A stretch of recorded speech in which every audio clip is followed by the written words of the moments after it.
Hey, this is Matt with Let's Talk Music. I'm here with Cody and Scotty of Artifas. How we doing, fellas? Doing Good. all How are right. How you, are you man? doing? Doing well. So you getting ready to hit the road? Yes, sir. Yes, sir. June 17th is the first show in Huntsville, Alabama. I seen you guys not anywhere close to Columbus. Not yet. Not We on will be not on later this this year. run. Okay, so you're gonna a different tour then. Yeah, we got some other stuff in the works for like fall, early fall, late summer. So we should be up in that area later this year. So keep an eye out. Okay. Well, for everybody that doesn't know, Cody is the guitar player and Scotty is the vocalist. Yes, sir. So checking out some of your music. Save, Cut Me Out, Leave Me for Dead. You know, pretty good tunes, man. You guys got a Thank you. good sound to you. Thank you very much. We worked really hard to get to develop that sound. Yeah, yeah. So, are you any new material? Haven't really started writing anything that we would consider, official Artifice material yet, but there's always some ideas flying around. We have I don't know, we have like kind of a fluctuating writing and creative process. It just really kind of varies depending on what we have going on. So sometimes we're writing a little bit here and there. Sometimes we don't write anything until we all just get together, for like a week or two and start hashing out stuff. But we got a couple small things in the works, but you can expect some new music out of us hopefully in the next year or so. Okay. So, you guys all live in the same general area, or Relatively. For the most part, yeah. Within okay? within within an hour of each other. I say some of the guys that I've talked to, they're they got people in this place and that place and whatever, and they're talking about how they're sending everything to each other digitally and whatever. So it's kind of nice to be able to all get together and go into the studio and just kind of do your thing then. Sure. Oh, absolutely. And we just locked down like a new spot, so we're gonna be spending a lot of time there. So we'll be writing up some new tunes here in the very near future. Awesome. So it's what are you guys is like what's your main influences as far as music? Ooh, As far as mine goes, a lot of stuff really, even outside of the rock world. Um, I'm a big listener to many genres of music, Mm-hmm. but if we're talking in the rock world, and actually at the top of my list is band Carnival out of Australia. Mm-hmm. Uh, Silverchair. I've always been a huge fan of Oh, wow. Silverchair. I'm a big fan of a lot of '90s stuff. I really love a lot of '90s music, and which is way different, than what we're putting out, but Right. still a lot of influence is drawn from, a lot of the writing in the '90s. I wish they still made music like that, honestly. Yeah, me too. So yeah. A lot of things, especially in a day where a lot of things are kind of, in the same realm. Back in the '90s, man, you never knew what you were gonna get. Like it was this weird, obscure, like there wasn't any like lockdown, like where everybody sounded like Breaking Benjamin, kind of thing. Right. You had all these just completely unique artists, and I think you're starting to see some of that come into this world, and some real difference. I think people finally got tired of the same old formulated rock songs, and so you're starting to see things branch out into those obscure directions again. Right. How about you, Cody? as far as influences go, honestly, like, I've got my mains and my favorite bands and kind of the genres, I guess, that I tend to run to. Red, Periphery, Issues, stuff along those lines. But really, I just kind of try to find inspiration from wherever. I know that we as a band, like Scotty said, we draw influence from a lot of places that would be a little bit unorthodox for band in our genre, to be searching for inspiration. But it kind of works out because it throws a little bit of everything into the music and we just kind of let it all roll. Anything from pretty much Justin Bieber to Meshuggah at some point has probably been an influence on this band. Okay. For sure. So What I mean, being a guitar player, who influences your playing, or who did you kind of like get into before you actually started playing, or you know? Yeah. In my mind as a guitar player, there's almost like two sides of my guitar player brain, and they're both inspired by different people. There's like my like riffing side, and then there's like my lead solo side. Hmm. For the riffing side, I like artists like Misha Mansour from Periphery, AJ Rebello from the band Issues. I'm not sure even the guy's name, but lately I've been listening to a lot of the new North Lane record, and their guitar player does some really cool stuff. And then for like solo and stuff, it's mostly like 80s hair metal or like, power metal shredders like Warren DeMartini or Peter Nielsen from Scar Symmetry or even like Satchel from Steel Panther. He's one of my favorites. Right. Yeah, Warren. I've seen Rat about 3 or 4 times, and that guy never disappoints. He's bad. So He's been one of my Yeah, no favorites since doubt. I was a young child. He actually probably was like the guitar player, that got me excited about wanting to do this. cool. So, like when you guys aren't making music, when you're not touring, what do you guys like to do? I mean, do you guys hang out as Make more friends, music. or what do you guys like? Yeah, Y'all hang out together, maybe go out to a bar or whatever, or you guys kind of yeah, say, hey, we're absolutely. gonna, We go kayak. Actually, this Saturday we're all going kayaking. We nice, go Um, kayaking or we'll go play airsoft. That's pretty fun. right? Uh, we went to this place in Nashville like what, probably a year ago for the first time, yeah, something like that. and to go play airsoft, and we get to this field and it's like a full-on 200-person war zone with bombs going off everywhere and stuff. It was wild. So we kind of got hooked on that pretty good. And yeah, me and Cody have been best friends for a long time. So many bar nights and hangout nights. So yeah. The bar nights definitely. I guess when you spend so much time on tour together, you get a lot of bar nights together. So now that we're getting, a little bit older, instead of going out to the bar, we just grab a 6 or 12 pack and go to somebody's house and have a bonfire or something. Barbecue. Yeah. Yeah, yeah, I feel you on that one. I quit the bar scene a while ago. So, but no, when you guys came out, I mean, how was the reception like? Because I saw that you was what was it, like 2013, I think, that you guys formed. That was when we dropped our first EP. We had Yeah, been kind of touring and writing music as a band for about 2 years prior to that. Sorry about but that. the reception was really good, really well received. One thing with us is we've always had a very high energy live show. Hmm. So even from the beginning, and now that now our songwriting and just technical skills have grown a lot, since 2013 or even before then. And but one thing that we've always been able to stand on is that we bring a lot of energy and connect with the crowd. And that's something we'll probably never let go of. Right. I mean, and that's a big factor, man. I mean, it's I don't think I've really ever been to a concert where it's just been somebody there, standing there singing. Um, Yeah. Actually, I say I could say one. Not a good one, at least, right? Right. Well, I seen Def Leppard here in Columbus, and the guy that opened up for him, I give him props. He had a big set on him because he brought a stool out and acoustic guitar and a microphone, and just he was the opening act. Oh wow. And Vivian Campbell come out and play a song with him and stuff. I mean, it was really cool. I mean, That's I was awesome. like, that's a lot of guts because it was a packed arena. So, Hmm. Yeah, no doubt. That takes some gusto there. but I mean, people liked him, and he did well. And it's you see, afterwards, Def Leppard. I mean, they're running all over the stage, even though they're getting older and stuff. Well, are older.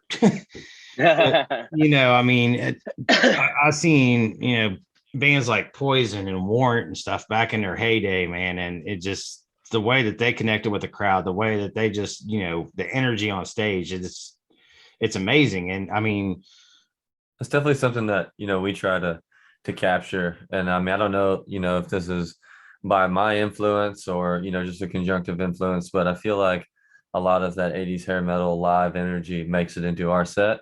Mhm. And we're just like, there's hair everywhere. This guy's jumping around, probably sweating a lot of sticks flying, guitars getting held up in the air. So even though we don't really sound like that, I definitely feel like a lot of that performance energy has inspired, our stage show. Right. Yeah, our goal is to wear the crowd out. By the time we get done, we want the crowd to just be like, "Damn, I'm done." Yeah. Yeah, I can understand that. So you guys are part of the Imagine family, huh? Mm-hmm. Yes, sir. Okay. Yeah. I've done a few bands with their the Lonely Ones, and oh, who was the other one I did the other day? I've had so many interviews recently, it's hard to keep track of them, but Hey, that's a good problem to have for you, huh? it is. So I mean, how's the label life going? It's going well. We've always been huge fans of Morgan Rose, and getting to connect with him and be a part of his team and be a part of our team has been something special. Nice. So just a couple more questions. What well, let me see. What was I thinking of here? See, I have brain farts sometimes.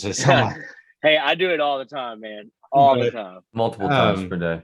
multiple times per day. Yeah, me too.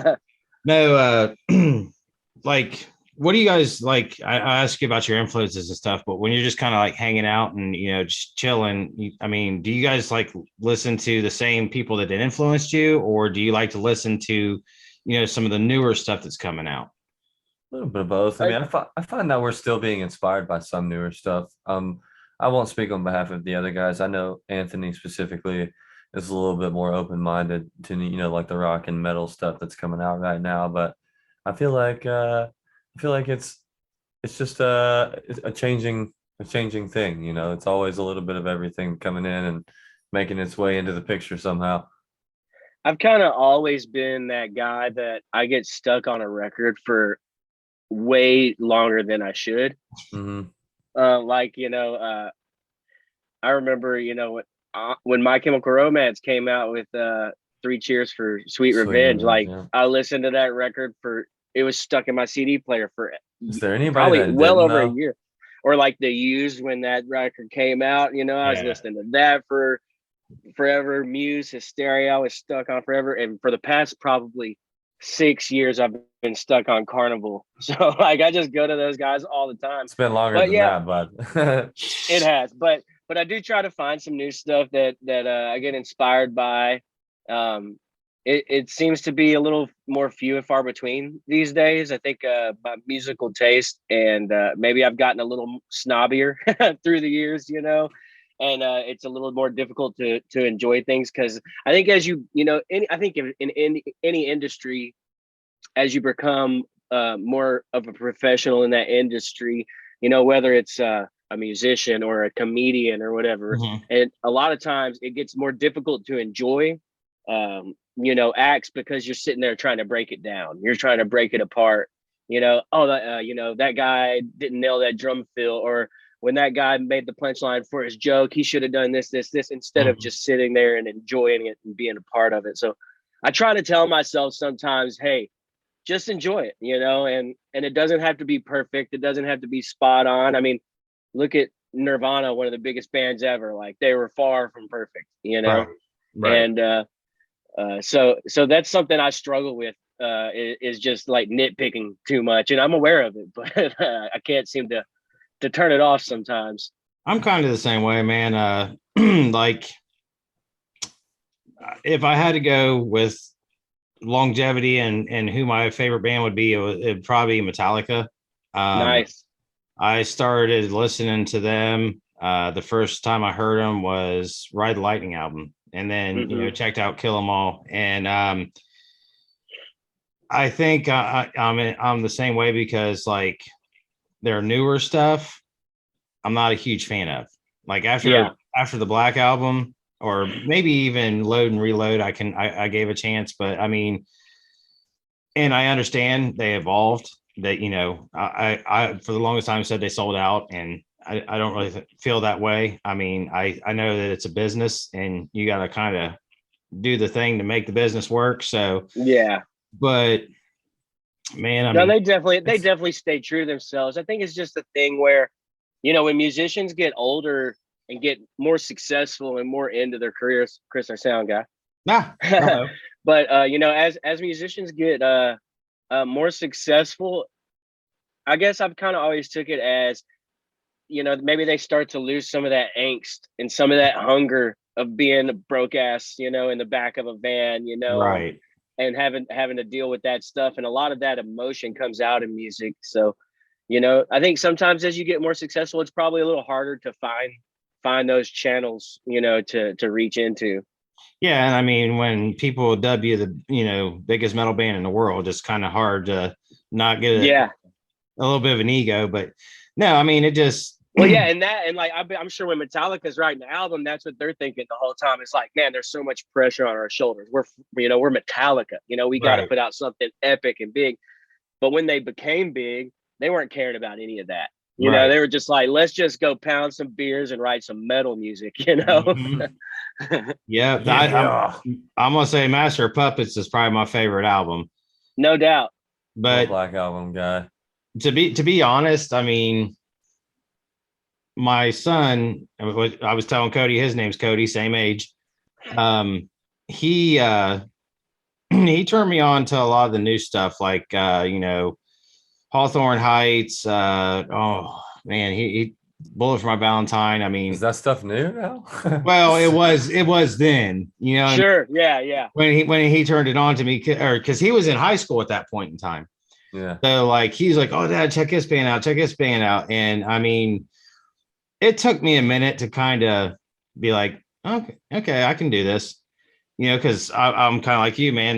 You know, 80s, 90s metal, stuff like that, you know, and it was just kind of an adjustment, but I was like, okay, I can do this, you know. And so I mean, I've actually found a lot of bands that I like. And you know, he mentioned Muse. Have you guys heard Muse's new song? Oh yeah, I love Muse. I'm a That's a huge Muse fan. See, I didn't care too much for their older stuff, but this new song I really dug. I think they kind of went in a different direction. Yeah, Matt Bellamy, the singer, is he's just a genius, whether it's musical or just in general. That guy is brilliant. So I love hearing like the stuff that he comes up with and the crazy guitar contraptions he creates and whatnot. Mhm. That guy is a mad scientist in my eyes. Yeah, he really blew me away in that Shreds video. Yeah, if you've never seen any of the Shreds videos, go on YouTube and watch them. They're hilarious. Okay. This guy takes like live videos of like Muse or Slipknot or Creed or whatever, and he sound replaces it all with like the worst things you've ever heard. Oh But it wow. looks like that's legitimately what they're doing. Nice. So, all right, guys. Well, last question. You know, who is one of the biggest bands that you've toured with, and who is your favorite band that you've toured with? I think I could both answer that both in the same question, and that would be Theory of a Dead Man. Mhm. Those guys were just the nicest and coolest guys, and they really brought us in and treated us like we were the opening band of what, five, six Mhm. bands on that tour, and you know they treated us like family, and they took care of us, and they were just really great dudes. Can't go wrong with a bunch of Canadians. Right. How about you, Cody? You on the same page? Yeah, I'd probably have to agree. The level of professionalism and it's always nice when you go on a tour of that magnitude and you're kind of expecting the crew and the staff to be rude or kind of crap on you, for whatever reason. And those guys, still to this day text us, and talk to us and always are willing to help. So I definitely think, as far as professional top level bands go, they would definitely have to be one of the best. I will give an honorable mention to a small time band that I actually enjoyed touring with. They were called the Zealots back then, but we had a really good tour. Those guys were buddies of ours, and that was just a really good time. Check them Nice. out. They've rebranded themselves. Or actually, they just kind of formed a new group called the 42s, and I dig them. So check those guys out. I'm sorry, I was coughing. They're called what? The 42s. The 42s. Okay. Yeah. All right, man. Yeah, because I'm always on. Like I said, I'm always open for new music. I've tried to, I'm trying to book like some hop artists, some, country artists, because it is rock music and more, you know what I mean? But Yeah. I want to, and the more is, I mean, I'm not genre specific. I mean, my knowledge, my most knowledge is in rock, and Yeah. that's what I pretty much mainly listen to. But it's all about kind of, I guess, expanding your horizons. You know what I mean? Yeah, So, for sure. I've been a big believer in, and there's not a lot of it that happens, but I've always been a big fan of the idea of doing multi-genre, shows. Because, there's a lot of people that like metal, rap, that you could throw that both on the same bill and get a more diverse crowd and right. turn those fans into your fans, Unless so it's MGK. Yeah. Well, one I'm actually trying to get with is Tom McDonald. Have you guys? Oh, man. Nice. We love If you Tom. have He's him, awesome. bring us on with him because we're huge fans and we have a lot of the same outlooks on things. Yeah, he's something else. A buddy of mine told me about him, and I've just been listening to him recently, and I think it was, what was it, Friday, that he dropped his new single, Mhm. and at like 6 o'clock in the evening, it had like 1.7 million views. Yeah, and he's all independent. Right. The dude's crushing it.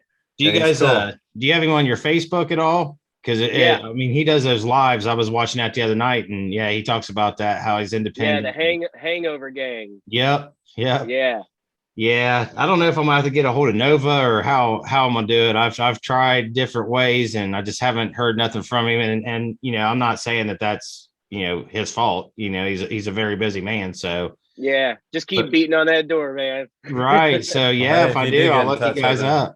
yeah, I was Yeah, gonna say for if you do get sure. in touch with him, tell him Artifas said they want to do a mix up. Yeah, A we need to collab- do that. We need to do a multi-genre show with him. right, Little a rock, little hip collaboration. hop. Yeah, we'll even be Yeah. his band for a few songs. You know what? Hey, that'd be pretty lit up there, That would be jamming dope. No Maybe we Lives should do Matter. a track with him. That'd be Yeah, I sick. mean, you never know, buddy. All right, guys. Well, I appreciate your time.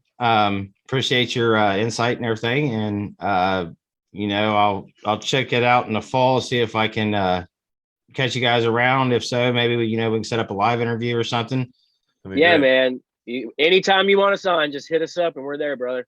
All right, guys. Well, I appreciate it. You guys have a good evening. You too, You buddy. too, man. All right.